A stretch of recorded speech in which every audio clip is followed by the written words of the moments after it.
Malta Shine Here. Fuq din il-frażi huma msejsa l-immaġni viżivi nazzjonali mġedda u narrattiva marbuta mal-Viżjoni Malta 2050. Dan kollu tnieda tard l-4 filgħaxija quddiem it-tempji ta' Ħaġarqin mill-Prim Ministru Robert Abela li fisser il-Gżejjer Maltin bħala l-post fejn in-nies l-idejat u l-ambizzjonijiet jistgħu jikbru u jirnexxu. Il-Prim Ministru qal li dalwaqt jibda kapitlu ġdid, kif wara tnedija se jinħassat il-frott mill-Viżjoni Malta 2050.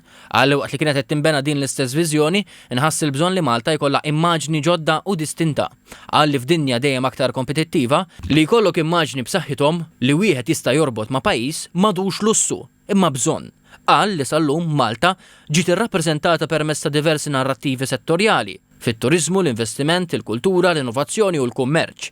Żied li issa wasal iż-żmien biex dawn l-isforzi jitwaħdu f'narrattiva waħda.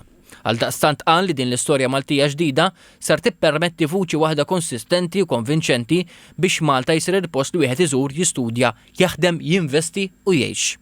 Anthony David Gatt, parti mit-tim wara l-Viżjoni Malta 2050, qal li dawn l-immaġni jirriflettu l-viżjoni għal-ġejjieni.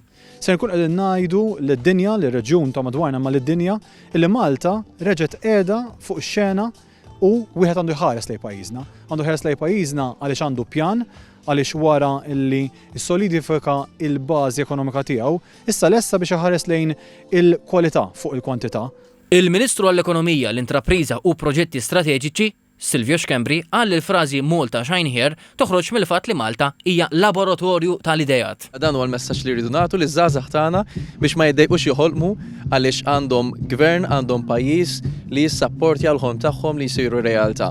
Għandna riżorsi, għandna l-political will, għandna pjan strateġiku u viżjoni fejn rridu naslu.